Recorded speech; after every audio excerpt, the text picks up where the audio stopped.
जो ये आने जाने का रास्ता है उसको बहार दीजिए। अब समधी आ रहे हैं, बाराती आ रहे हैं, दूल्हा साहब आ रहे हैं, इसीलिए अब उसको जो गली है वो बहार दीजिए। ये कहा जा रहा है बेटी के पिताजी से।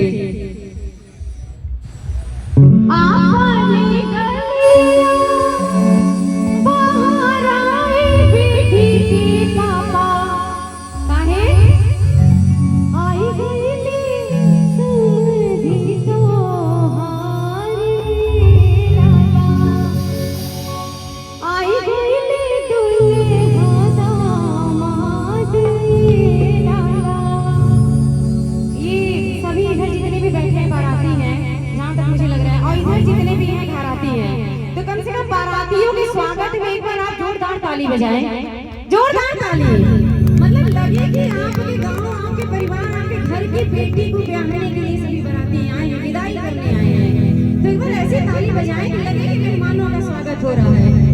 आइए आपने